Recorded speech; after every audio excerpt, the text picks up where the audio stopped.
Pagi Natal datang dengan ritual-ritual yang biasa. Roti gulung kayu manis Margaret, agak gosong di pinggirannya. Douglas bersikeras agar perapian dinyalakan, meskipun termostat disetel ke 72 derajat. Jane selalu datang cukup terlambat agar dikagumi.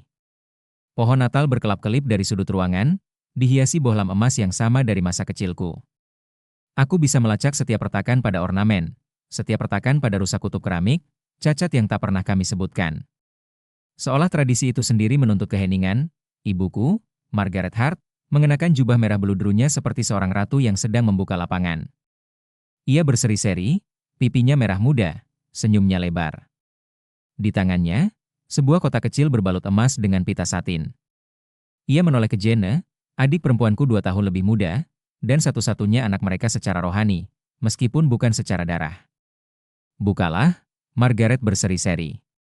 Jane Blake, dengan rambut blonde-nya yang sempurna dan sweater berwarna mawar, mengeluarkan salah satu tarikan napas khasnya bahkan sebelum ia menyentuh pita itu. Itulah hadiahnya untuk pertunjukan itu. Dia sudah melakukannya sejak kami kecil, seolah hidup itu sendiri adalah audisi Hallmark.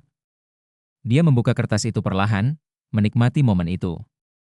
Di dalamnya, sebuah kunci rumah perak terselip di dalam kotak beludru. Jane memekik. Aku sudah bisa merasakan senyum bangga ayahku terbentuk sebelum aku melihatnya. Kita membelikannya rumah, kata Margaret, suaranya tercekat seolah baru saja mengumumkan keajaiban. Jane memeluk mereka berdua. Aku tersenyum. Bukan karena gembira, melainkan karena ingatan otot. Lalu Margaret menoleh padaku, matanya lembut, suaranya rendah. Kau akan mengerti suatu hari nanti, katanya. Tapi aku sudah mengerti. Hadiahku adalah sebuah amplop polos, tanpa tanda, yang diletakkan diam-diam di pangkuanku oleh Douglas, ayahku. Tanpa upacara, tanpa tepuk tangan, hanya suara kertas yang bergesekan dengan kain dan keheningan yang cukup pekat untuk membakar beludru dan pita. Aku tidak langsung membuka amplop itu.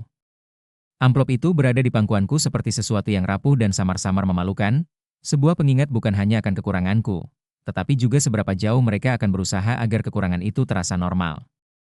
Douglas menyerahkannya kepadaku dengan energi yang sama seperti saat ia memberikan tagihan listrik.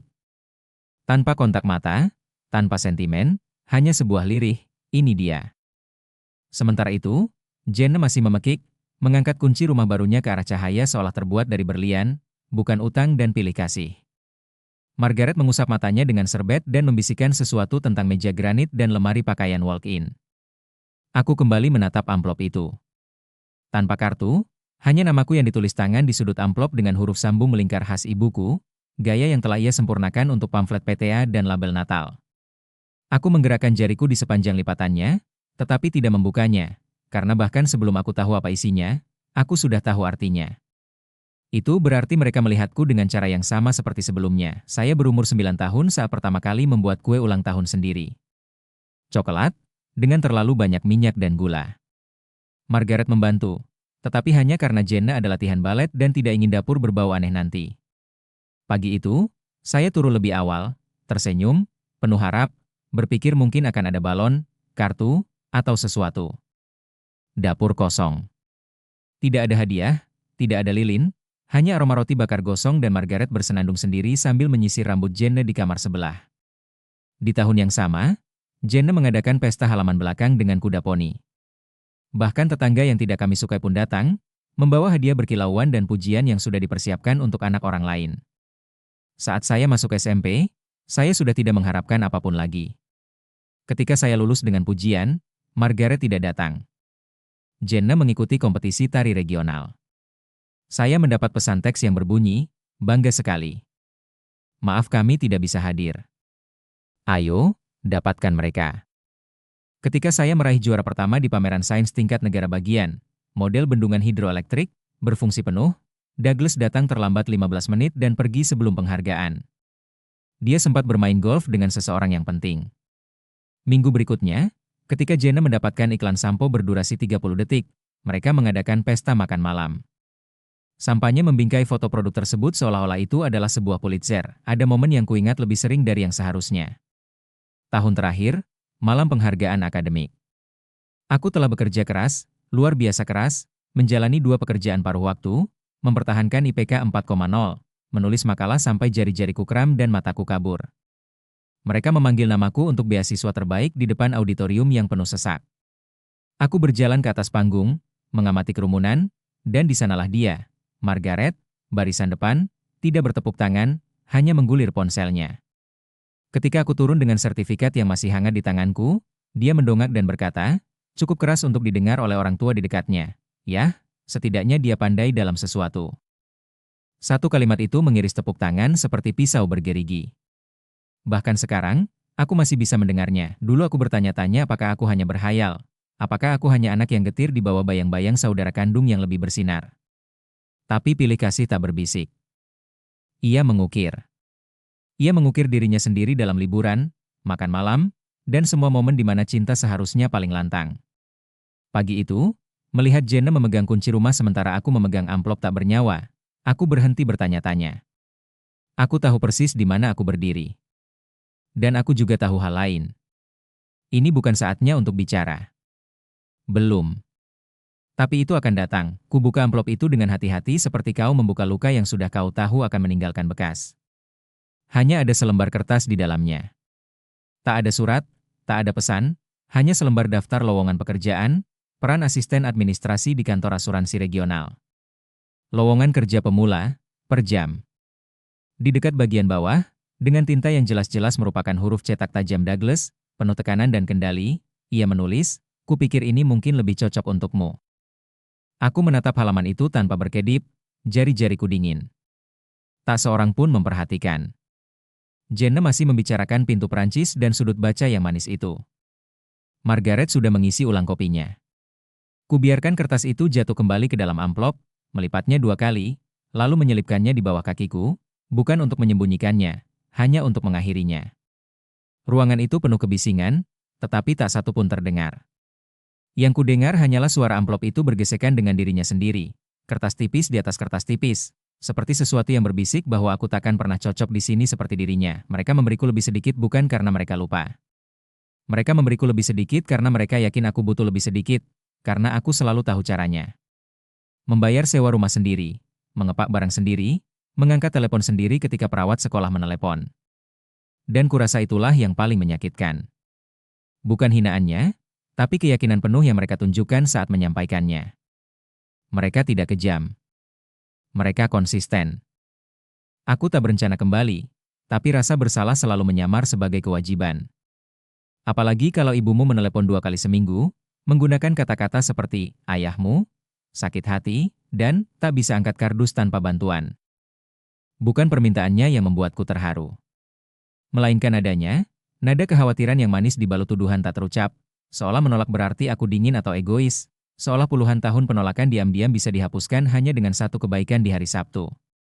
Jadi, kukatakannya. Aku berkendara pulang selama 4 jam, parkir di jalan masuk rumah yang sama dengan Douglas yang masih terukir penggaris dan gunting tanaman, lalu melangkah masuk rumah yang baunya persis seperti biasanya, kuteks lemon, daging panggang yang terlalu matang, dan samar-samar ada sesuatu yang terbakar yang tak dikenali siapapun. Jenna tidak ada di sana. Dia sibuk, kata Margaret sambil mendesah yang entah bagaimana membuatnya terdengar seolah-olah ketidakhadirannya adalah salahku. Aku tersenyum, mengangguk, dan mengatakan hal yang tepat. Sabtu malam, kami telah menyelesaikan daftar periksa, membantu Douglas mengangkat tempat penyimpanan di garasi, mendengarkan Margaret mengeluh tentang pacar Jenna, menahan makan malam yang setiap topiknya kembali ke renovasi rumah danau. Pukul 10 malam, aku tak bisa tidur. Kamar tamu, yang dulu kusebut milikku, masih menyimpan trofi sepak bola lamaku di rak, seperti bukti aku pernah ke sana. Tapi dindingnya terasa lebih sesak sekarang, seolah-olah mengingat berapa banyak kata yang telah kutelan di dalamnya. Aku berjalan tanpa alas kaki dan diam. Pintu kantor Douglas sedikit terbuka. Itu saja sudah aneh. Dia menjaga ruangan itu seperti gereja. Lampu dimatikan, tirai diturunkan, laci terkunci, semua kata sandi terpasang. Namun, di sanalah, terbuka. Brankas itu terselip di balik lemari arsip, kecil dan abu-abu, tetapi jelas-jelas miliknya. Dan untuk pertama kalinya dalam hidupku, pintunya terbuka. Seharusnya aku menutupnya dan pergi. Seharusnya aku berasumsi itu sebuah kesalahan. Namun ada sesuatu yang menahanku di sana, semacam tarikan kecil di perutku yang berkata, apa yang mereka rahasiakan darimu yang sudah diketahui Jenna? Aku berlutut perlahan, hati-hati. Di dalamnya terdapat deretan map Manila, semuanya diberi label dengan sempurna. Surat pemberitahuan pajak, akta properti, laporan ban, beberapa familiar, beberapa baru. Aku membolak-baliknya dalam diam. Lalu aku menemukannya. Sebuah amplop tersegel, putih polos, di bagian depan dengan tulisan tangan Douglas, untuk dibuka saat kematian. Tanganku terdiam. Lalu aku membukanya. Di dalamnya, sebuah surat wasiat, bukan yang kuingat dari bertahun-tahun lalu, yang mereka pamerkan untuk dipresentasikan di meja makan saat Jane berusia 21 tahun, di mana semuanya dibagi rata. Yang ini berbeda. Namaku tertulis di awal. Di sebelahnya, nomor parsel, sebuah properti yang belum pernah kudengar mereka sebutkan. Awalnya, kupikir itu sebuah kesalahan, tetapi kemudian aku melihat halaman berikutnya. Sebuah akta, dibeli atas namaku bertahun-tahun yang lalu. Dan di bawahnya, sebuah surat kuasa yang ditandatangani untuk mentransfer dana, menggunakan namaku. Tanda tangannya memang milikku, tetapi kemiringannya salah. Lengkungan huruf R-nya tidak sama. Napasku tercekat di tenggorokan. Seseorang telah menandatangani untuk saya, dan berdasarkan aktivitas ban yang terlampir, itu bukan hanya terjadi sekali. Nama saya telah digunakan. Identitas saya berpindah-pindah seperti furnitur di ruangan yang tidak boleh saya masuki. Aku duduk di sana, di bawah dengungan lembut lampu meja, mencoba menyusunnya. Bukan hanya mereka menyembunyikan sesuatu dariku, melainkan mereka telah membangun narasi kedua dan memasukkanku ke dalamnya tanpa persetujuanku. Aku tidak mengatakan apapun akhir pekan itu. Saat sarapan keesokan paginya, Margaret menuangkan kopi untukku dengan suara performatifnya yang biasa, bertanya apakah aku sudah menemukan pekerjaan sungguhan. Lalu mulai bercerita tentang ide podcast baru Jane, sesuatu tentang gaya hidup, branding, dan pengaruh yang autentik. Douglas nyaris tak mengalihkan pandangan dari roti panggangnya. Aku tersenyum, mengangguk, memainkan peran yang telah mereka tulis untukku bertahun-tahun yang lalu. Menjelang siang, aku sudah berkemas dan kembali ke jalan, mengingat kewajiban pekerjaan yang tak kubuat-buat. Begitu sampai di rumah, saya langsung memeriksa laporan kredit saya, setiap rekening atas nama saya, setiap tanda yang saya abaikan. Tak butuh waktu lama. Rumah itu, rumah saya, yang mereka sembunyikan di balik lapisan kesunyian, ternyata nyata. Dibeli 6 tahun lalu, didanai melalui perwalian yang terkait dengan nomor jaminan sosial saya. Alamatnya cocok dengan paket di akta yang saya temukan di brankas. Tapi itu baru permulaan. Yang terjadi selanjutnya adalah jalinan aktivitas keuangan yang semakin ruwet, transfer diam-diam antar rekening keluarga, realokasi dana, dan setidaknya satu otorisasi yang ditandatangani orang lain. Lagi-lagi bukan saya jadi, saya menelepon seseorang yang saya percaya, seorang teman kuliah yang ahli dalam hukum warisan. Saya tidak menceritakan keseluruhan ceritanya, hanya dokumen-dokumennya yang disusun rapi, seolah-olah saya sedang mencoba menjelaskan sesuatu yang belum sepenuhnya saya rasakan.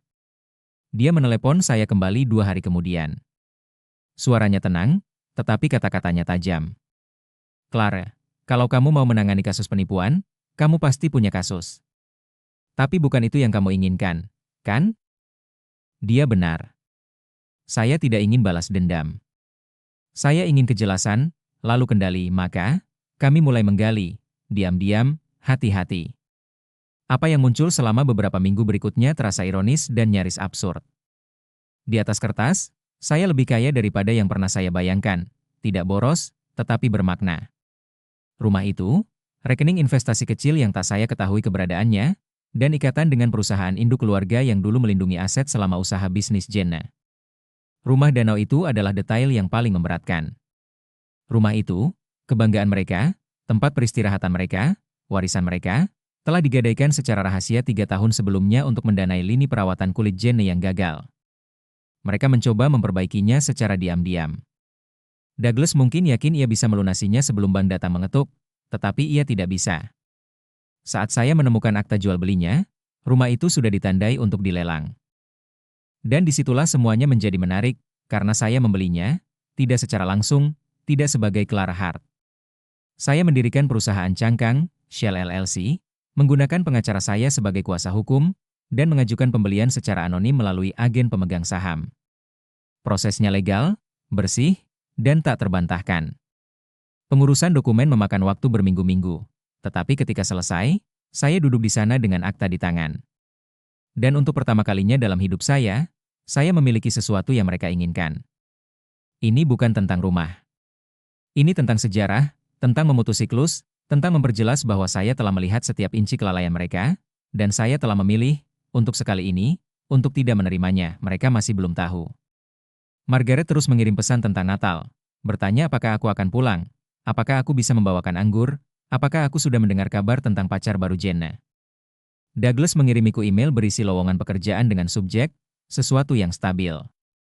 Dan aku diam saja, karena diam, ketika itu milikmu, bukanlah kelemahan. Itu adalah kekuatan, menunggu saat yang tepat. Dan saat itu akan segera tiba. Natal datang lagi, seperti biasa. Karangan bunga yang sama di pintu depan. Muk rusa kutub yang sama terkelupas di dapur. Perapian yang sama menyala cukup panas untuk membuat udara terasa kering, tetapi tidak hangat. Semuanya begitu familiar, terasa palsu. Jenna sudah ada di sana, mengenakan setelan kasmir baru, memeluk dirinya sendiri seolah ruangan itu berutang tepuk tangan padanya. Douglas berdiri di dekat perapian dengan cangkir kopinya yang biasa, matanya mengamati ruangan seolah sedang menginventarisasi. Margaret mondar-mandir keluar masuk, menyenandungkan lagu-lagu Natal dengan nada yang sumbang dan entah bertanya kepada siapa apakah roti gulung kayu manisnya sudah cukup matang. Aku meletakkan hadiahku di bawah pohon Natal tanpa sepatah kata pun, kotak putih polos, tanpa pita, tanpa glitter, tanpa label. Tunggu saja, kami menjalani rutinitas pagi. Jenna membuka tas tangan desainer dan terkesiap. Margaret menangis. Douglas terkekeh. Ada bersulang untuk babak baru dan rumah impian. Aku mengangguk, menyesap kopi, menunggu. Dan tibalah giliranku. Aku menyerahkan kotak itu kepada Douglas dengan lembut, seolah-olah kotak itu akan pecah. Dia mengangkatnya dengan kedua tangan, terkejut melihat betapa ringannya kotak itu. Tersenyum, seolah-olah dia sudah tahu itu bukan sesuatu yang penting. Jenna terkikik. Mungkin kaus kaki, katanya. Douglas membukanya perlahan, bukan karena dia berhati-hati, tetapi karena dia acuh tak acuh. Dia membuka tutupnya, melihat amplop yang tersegel lilin. Untuk sesaat, dia ragu-ragu, lalu membuka segelnya dan membuka lipatan kertas di dalamnya. Wajahnya tidak berubah pada awalnya, hanya menegang di sekitar matanya. Kemudian wajahnya memucat. Dia membaca halaman pertama lagi, lebih lambat, akta notaris, namaku, properti, rumah danau. Lalu halaman kedua, tanda tangan palsu, peringatan hukum dari pengacaraku. Tangannya gemetar, sedikit saja. Margaret mencondongkan tubuh di atas bahunya. Ia masih tersenyum ketika matanya menangkap kata-kata tebal di dekat bagian atas dokumen. Senyum itu memudar seperti napas di kaca. Ia menoleh ke arahku. Clara, apa ini? Aku menatap matanya, tenang. Persis seperti kelihatannya. Ia mengerjap. Douglas tidak berbicara, sepatah kata pun. Margaret kembali menatap kertas itu, lalu ke arahnya. Mulutnya terbuka, tertutup, lalu terbuka lagi. Kau tidak memberitahuku. Itu bukan pertanyaan. Suaranya pecah, tidak keras, tidak dramatis. Suaranya pecah seperti tulang, bersih, tak bisa diubah. Jenna mencengkeram tasnya lebih erat, seolah bisa melindunginya. Ia melirik sekeliling, bingung. Tak ada yang menjelaskan. Tak ada yang bergerak. Keheningan di ruangan itu menebal, pekat dan lambat, seperti sirup yang tumpah di karpet, tak bisa dibersihkan. Aku berdiri perlahan, merapikan ujung sweaterku, dan mengatakannya dengan ringan, seolah-olah aku berterima kasih atas telur dan kopi mereka. Aku tak mau berbagi rumah danau. Tidak kali ini. Tak ada jawaban, bahkan anggukan pun tak terdengar, hanya suara kertas bergeser di tangan Douglas saat ia mencoba, namun gagal, membuat kata-kata itu bermakna lain. Margaret mundur selangkah, seolah ruang dapat melembutkan pengkhianatan itu. Tatapannya beralih antara kertas-kertas dan wajah Douglas. Dan saat itu, aku menyadari bahwa bukan hanya kebenaran yang kusampaikan. Itu adalah akhir dari pertunjukan yang telah mereka latih selama bertahun-tahun. Dan satu-satunya orang yang tidak melewatkan isyarat mereka adalah aku, tak seorang pun bicara, cukup lama. Douglas duduk diam tak bergerak, memegang dokumen-dokumen itu seolah-olah akan hancur jika ia bergerak terlalu cepat. Jari-jarinya telah berhenti gemetar. Kini, mereka hanya terpaku di tempatnya, merinding, tak bergerak. Margaret berdiri di sampingnya, membeku di tengah langkah, wajahnya terombang-ambing antara ketidakpercayaan dan sesuatu yang lebih buruk, kesadaran. Ia belum marah. Kemarahan membutuhkan energi. Yang kulihat dalam dirinya adalah kehancuran yang terpendam, yang hanya muncul ketika sebuah kisah yang telah kau bangun sepanjang hidupmu akhirnya hancur berkeping-keping, dan kau memegang kepingan-kepingannya tanpa tahu bagaimana cara menyatukannya kembali. Jenna tak berkata sepatah kata pun. Ia mencengkeram tas tangan barunya dengan kedua tangan, seperti anak kecil yang mencengkeram boneka di tengah badai petir. Ia menatap wajah demi wajah, mengerjap, seolah-olah seseorang mulai berbicara dalam bahasa yang tak ia pahami. Ia tak punya kerangka acuan untuk apa yang terjadi, tak punya naskah. Hal itu, lebih dari segalanya, memberitahuku seberapa dalam kebohongan itu telah berurat. Tak seorang pun pernah mengatakan yang sebenarnya padanya. Atau mungkin tak seorang pun mengira ia sanggup menanggungnya. Aku berdiri di sana sejenak lebih lama, membiarkan keheningan itu meregang, membiarkannya melakukan pekerjaan yang tak lagi kubutuhkan. Mereka tak akan meminta maaf. Mereka tak akan menjelaskan. Mereka bahkan tak akan bertanya bagaimana aku bisa tahu, karena beberapa kebenaran tak perlu diucapkan untuk dipahami. Saat aku meraih mantelku, Margaret tersentak sedikit, seolah aku mengangkat tangan padanya. Aku tak bergerak cepat, hanya sengaja, seperti seseorang yang akhirnya memutuskan adegan itu sudah berakhir. Di pintu, aku berhenti, bukan untuk dramatisasi, bukan untuk efek, hanya untuk melihatnya, benar-benar melihatnya. Douglas masih menatap kertas-kertas itu, matanya enggan berkedip.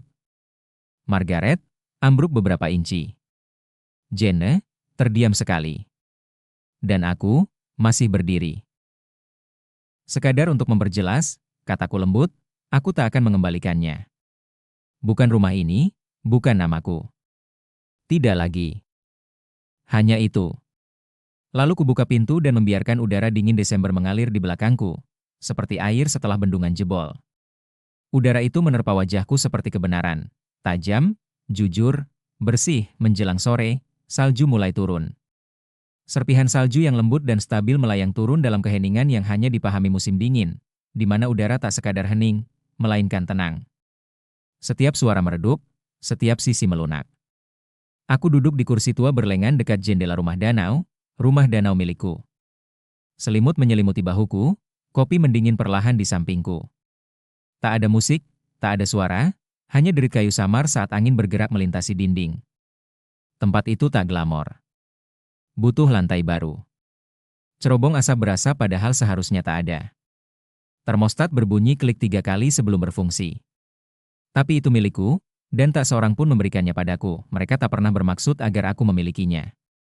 Mereka berusaha menyembunyikannya, menguburnya dalam tumpukan dokumen dan asumsi, serta rasa nyaman karena mengira aku tak akan terlalu teliti, tak akan bertanya, dan akan terus memainkan peranku, yang pendiam, yang cakap, gadis yang selalu bersih-bersih tapi tak pernah bertanya kenapa kekacauan itu ada.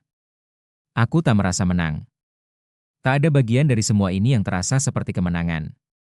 Rasanya seperti lepas, seperti akhirnya mengembuskan napas setelah menahan napas bertahun-tahun tanpa menyadarinya. Aku sempat berpikir untuk menelepon seseorang, sahabat, suara di luar keluarga, hanya untuk mengungkapkan apa yang telah kulakukan, apa yang telah kuungkap, apa yang telah kuambil kembali. Tapi aku tidak melakukannya. Beberapa kisah tak butuh saksi. Beberapa kedamaian tak butuh tepuk tangan. Aku tak tahu apakah mereka akan menghubungiku. Seandainya Margaret menelepon, suaranya berat dengan setengah kebenaran dan penyesalan yang direnungkan dengan hati-hati. Seandainya Douglas mengirimkan salah satu artikelnya yang digunting dari koran lokal, berpura-pura seolah tak terjadi apa-apa. Seandainya Jenna mengirimkan meme, seperti biasa, berpura-pura kami masih dekat. Mungkin mereka akan melakukannya, mungkin juga tidak. Aku tak peduli lagi. Aku tidak marah. Aku tidak mencari rekonsiliasi. Aku telah menarik garis, bukan karena marah, melainkan karena bertahan hidup. Dan kali ini, aku tak akan melangkahinya. Salju terus turun, perlahan dan pasti. Aku memperhatikannya membasahi pagar, lalu pepohonan, lalu tepi danau. Lucunya, sekarang setelah akhirnya aku memiliki satu hal yang paling mereka sayangi, aku bahkan tak menginginkannya. Tapi aku ingin mereka tahu aku sanggup menerimanya. Persis seperti mereka mengambil kepingan diriku, tahun demi tahun, terbungkus dalam keheningan, dan menyebutnya cinta. Jika Anda pernah meninggalkan ruangan dan tidak pernah menoleh ke belakang, tinggalkan saja seekor bebek.